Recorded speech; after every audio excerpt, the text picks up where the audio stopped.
Hola everybody, welcome to the Awesome Deck. Hope everyone's awesome as always. Just wanting to get a video out to touch base with everybody. I've been very busy for the last few days working on a variety of projects. I'm working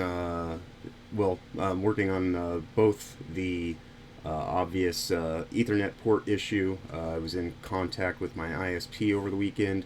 I'm thinking that it has more to do with what's going on now in the gateway configuration based on my communication with the technicians at Valve recently, which I'll go into a video on that in the coming days. It's just wanting to make sure that I do everything to the best of its production capability to really get that one out nice, since I know that's the stuff everybody really seems to be interested in.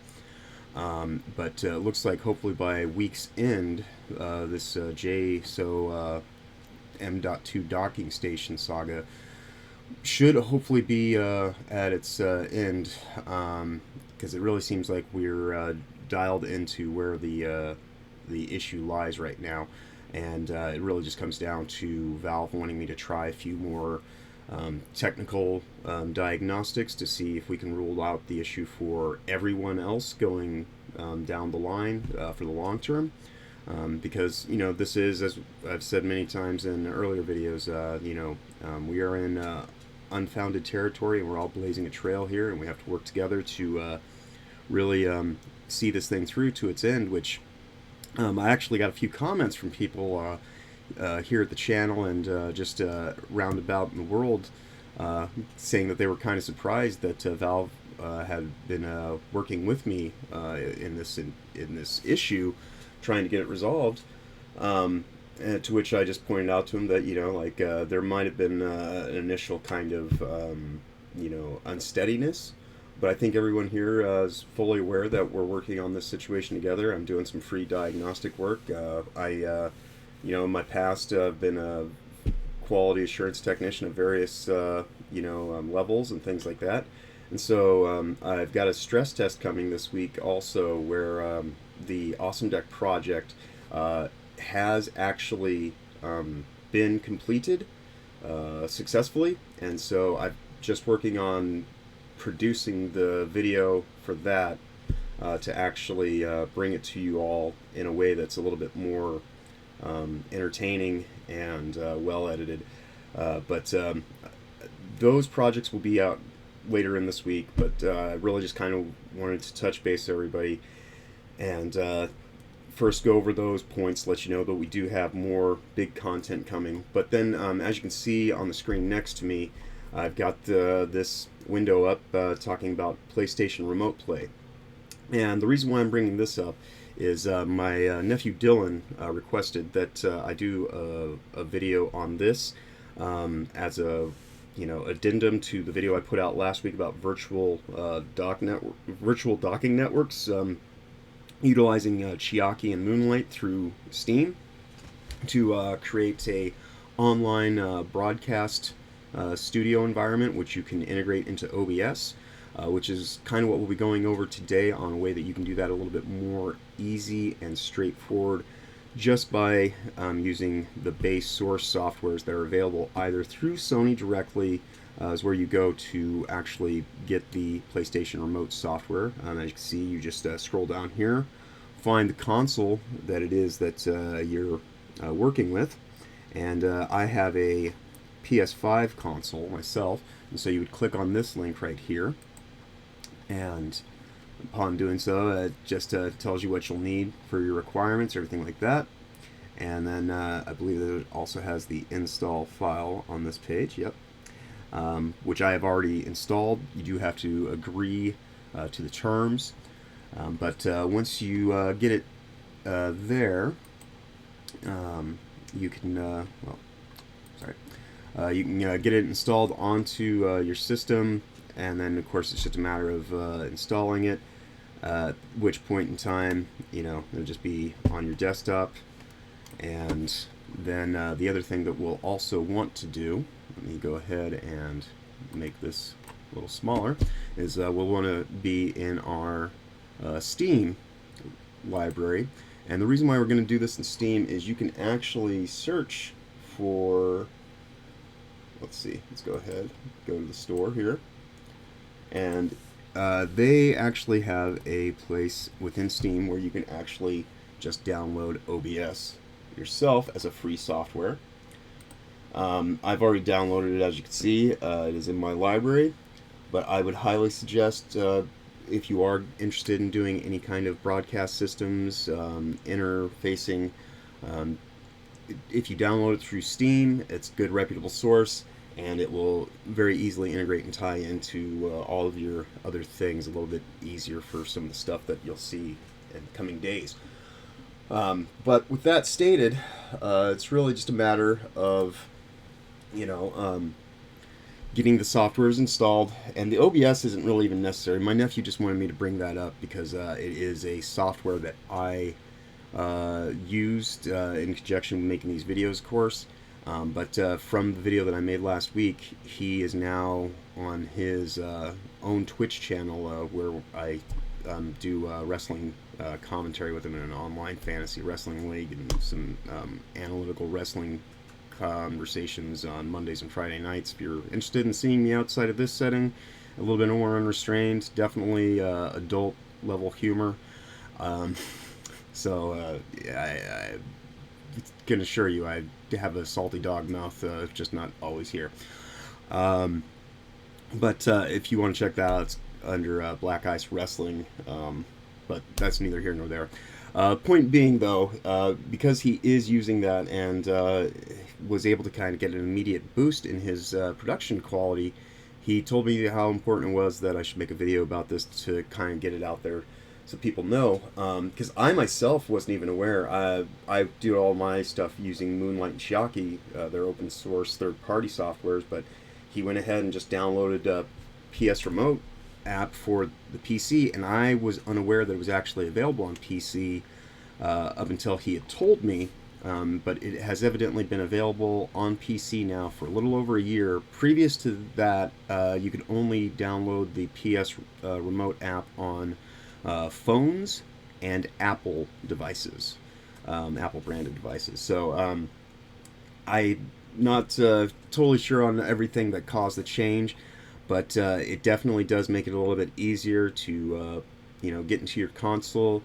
If you're not looking to play on a really big 4K high def screen, everything like that, keeping everything contained into like simple workstation, I find can be quite liberating, because you don't have to spend so much time going here, going there, doing all the stuff. Now there will of course be setup time incurred, but when you get that far beyond it, though, we can actually do something fun here, and we'll go ahead and actually just let me go ahead and bring up the Remote Play app, and we'll actually begin to do some gameplay here. So let's go ahead and I've got it linked through my Steam as well. Of course, that is something that you configure on your own, but you can just also access this through the desktop. I just kind of wanted to keep it a little bit simpler since we're all right here. Let's go ahead and drop that down so we can see what happens when we get in.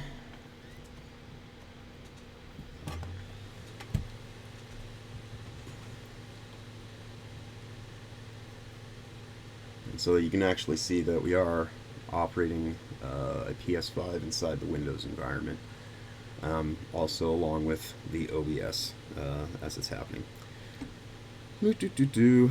And if you want to see, here's the let's see. Alright, so let's go ahead and see if I am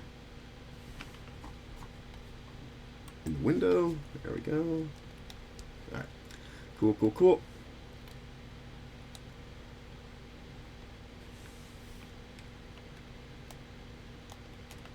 Alright.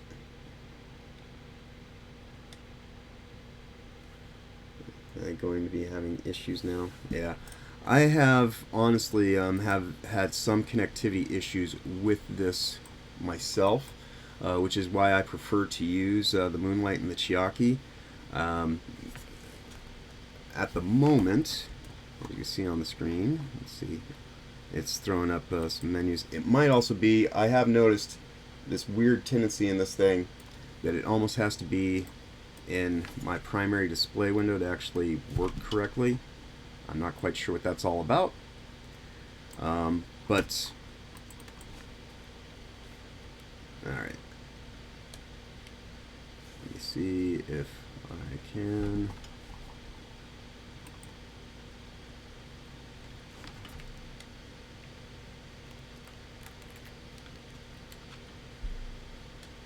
Oh, I do apologize. This part was unexpected. It was working right before the video began, but I will at least say it does work with some degree of difficulty. This is the main reason why I prefer to use Chiaki myself.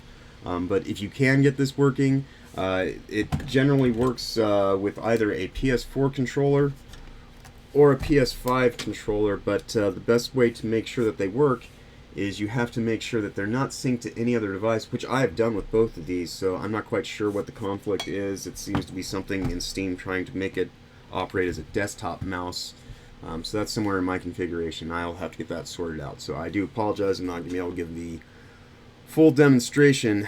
It could also be that when I go through here on the Steam Deck version, I've noticed that it's kind of been a little janky that way too, so let me just go ahead and bring it up from the desktop instead and see if maybe that helps our cause.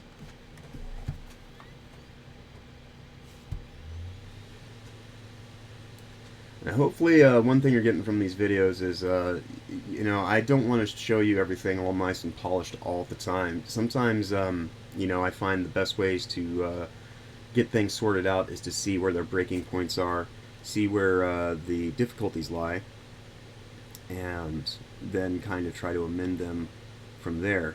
So, and to that point, we can now see, let's see if I can do this. Let me go ahead and bring her over here. Alright, now you can see my controller's working. So, even though you can put the PS Remote app inside Steam, I'm probably going to go ahead and remove that because every time I've seemed to try to use it in there recently, it has caused conflict. It is good for other programs, just this PS Remote app. Not quite sure what the conflict is. Hopefully Sony and Valve can come together and make those things sing and work together, because what you'll see later in the week that I'll be able to accomplish with a few open source softwares will go to show that Valve and Sony could very much come together on an arrangement if the, I suppose, policies and such and regulations allow for it. But later this week I will have a video showing how to play your PlayStation remotely from through the internet. Like, I could be in a completely different state from where my PlayStation is sitting, and as long as I have a decent internet connection to work as the backbone and make sure that nothing gets dropped, you will be able to effectively have a cellular-based PSP, and that video will be coming later this week. I'm just working on getting everything edited and polished up, because it really is going to be a game changer, I think. And I want to first show you a video where it's going to be accomplished and complete, and then the back part of the video will be where things went wrong and what it took to actually get to the point to understand where the capabilities lie and where we're at with the whole situations currently. But that's just to whet your imagination on, you know, what that's going to look like, and we'll go into a better discussion on that. But for right now, just kind of show you that you know, we are able to actually control this now. We'll get in here, and of course doing Death Stranding because it's kind of my jam. And let's see.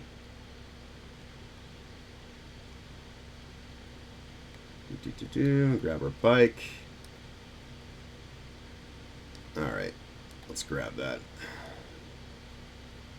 And I think today, I keep taking you north, so let's go south for a moment. We'll go south today.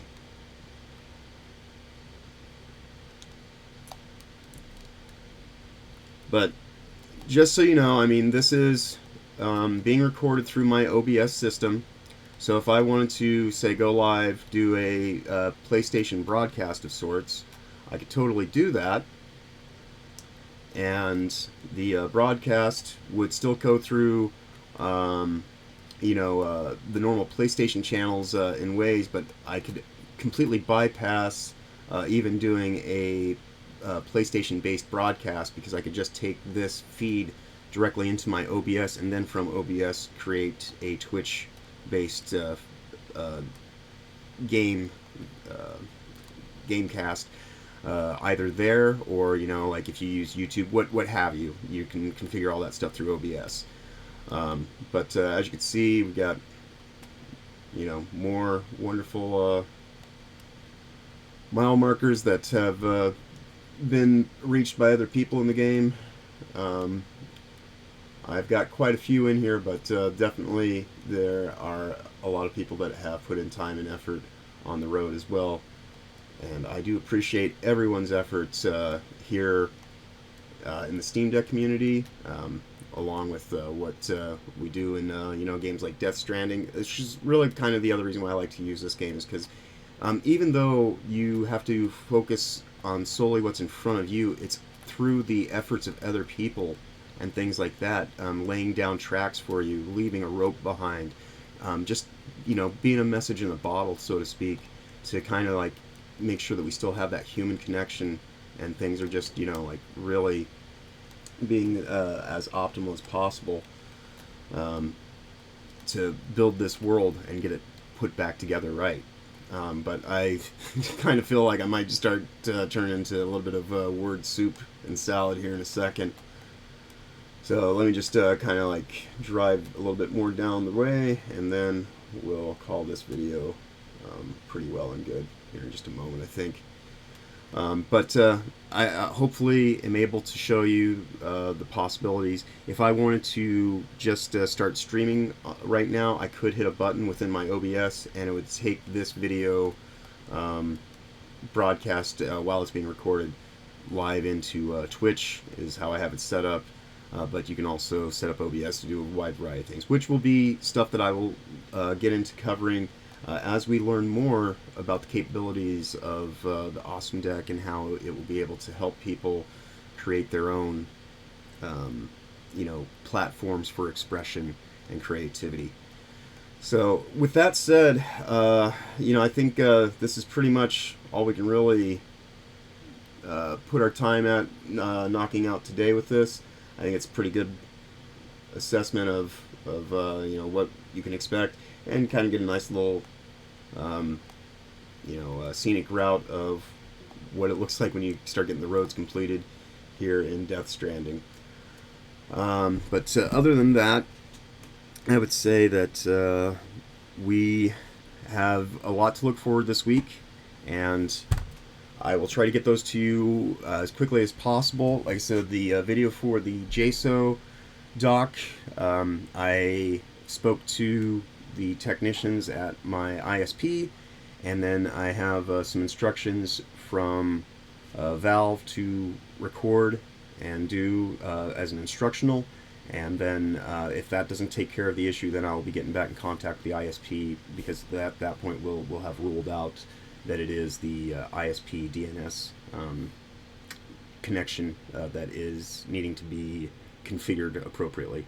When I was in there over the weekend, I noticed that it says I have no DNS server for IPv6, and so that would generally, lead me to think that this handshake agreement that's happening with the disconnect at the IPv6 is rooted in that issue right there. So the ISP, of course, wanted to tell me that it was my Steam Deck. I told them that the Steam Deck couldn't be the issue, since I was able to get it to connect in Windows. It's just having an issue with the Linux handshake, and trying to figure out how that configuration needs to be to make that whole process happen. So thankfully, Valve has been very supportive in the last few days. They're interested in seeing where this leads, And because their other bit of information was that I could just reboot my system back to its factory and take it from there. But we are trying to learn from the situation so we can help everyone else going forward and avoid more situations like this down the line.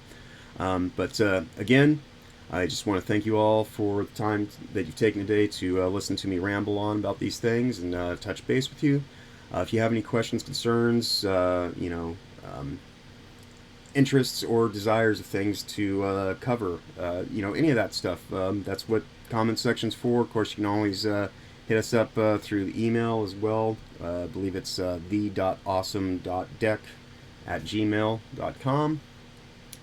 And otherwise, you all have a wonderful week ahead.